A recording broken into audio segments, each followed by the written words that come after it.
So I'll be representing group 2, and let's start by sharing what we found from our interviews. So we found that older adults want to be heard, they want to be socially engaged, and they interact in close-knit communities. So they tend to socialize through group activities, and they are scared of not being able to communicate with other people. So what we are suggesting is a platform called Community Connect, where older adults can engage and be integrated in the community. So what we are trying is to link the existing social resources in the community, in the surrounding community, so that people are more aware of what is going on in their surroundings and that they can participate more actively. So how are we gonna do that? So the idea is that this platform will have an initial screener where we will collect data on their hobbies, interests, their mood, their willingness to engage, their social participation, and based on this, we'll create different profiles of older adults, because older adults are a diverse group of people, and not everyone will be willing to engage. So the idea is that this platform will create prompts and messages that are different to each profile of older adults, so that we can keep them engaged and we can link them to people that share similar personalities and similar interests in the community. And why do we want to personalize this social engagement? Well, first of all, because this is a very diverse group of people, and not everyone operates in the same way. And therefore we need to understand how we can optimize the social interactions and match people that have similar interests for this to be effective. So this is our canvas. So basically, the benefits of this platform is that we want to create inclusive communities by promoting social connections that are meaningful to the user.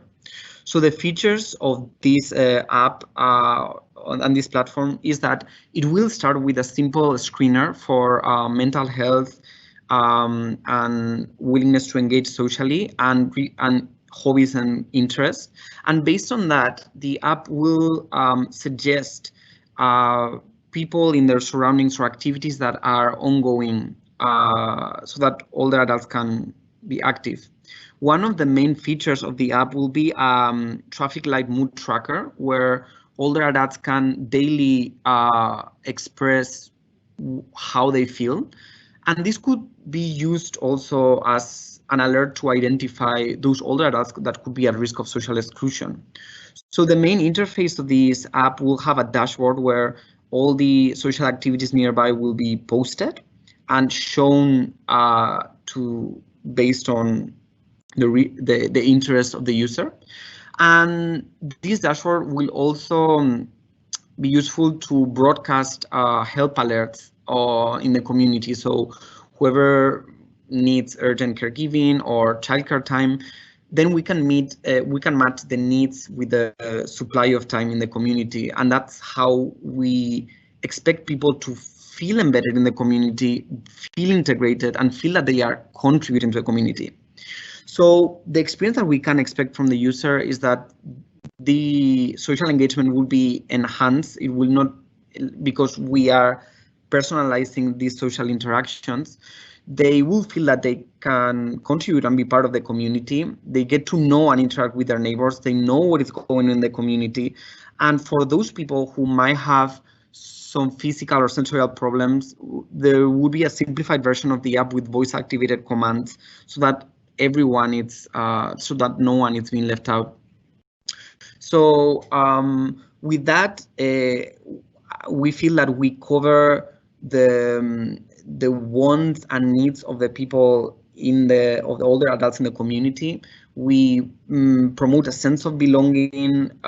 We create interactions and communication channels that are more effective, and we allow older adults to feel that they are heard and to feel that they can contribute. And with this, I think there are many positive externalities with this app, because we would preserve the mental health of older adults, will prevent loneliness and social isolation in the community, and will promote social support and social engagement. And with that, we think that we could quench their fears for loneliness, for social isolation, and for their inability to engage. Yeah, so that would be it. I think Prof. Rasmussen has a question. Okay, go ahead. Yeah, I have a very nice presentation. Thank you very much. I have a question because it's challenging for elderly people to move around, to engage in these social activities, and there are also challenges with elderly people living alone in rural areas. So could you please elaborate a little bit about how your app could help these problems? Yeah, so the good thing about this app is that it will have an initial screener to allocate older adults in different profiles, and also considering their ability to move and their location. So based on that, for those people that live in remote areas or that they have mobility problems, there could be ways to make the community at large know, okay, these are people that they cannot move, so maybe the community will have to step in and gather in their places, or they could engage through online meetings or online video conferences. So there have been interesting research on, for those who have like mobility problems, we can simplify the interface so that, for example, they don't necessarily need to tap on the app. So whatever call that they would receive through the app would be automatically answered. So and we could use voice activated commands also to accommodate for those people who cannot move. So the idea is to profile elderly at the beginning with this initial screener, and based on that, to give them different prompts and consider their limitations and optimize their social engagement based on that. If you live in a very remote area and maybe you cannot come to the in-person events, there would be ways to connect you virtually with other events that are happening online, because there will be other people also that may not be able to move or may not want to move. And you know, the present COVID era has shown that there are many things that can be done online. And yeah, so in that sense, everyone should have their the social connections that they want, and that they are allowed to have based on their mobility and their location. Okay, thank you so much. We only have time for one more quick question because the judges still need to deliberate. So I think it was Prashant who had one quick question. Okay, so I'll make it really quick. Do you have a user interface already ready and in place? Because that would be your key to success. Do you have that in place, and what did you, or if it is not, what is your thought process about putting in there?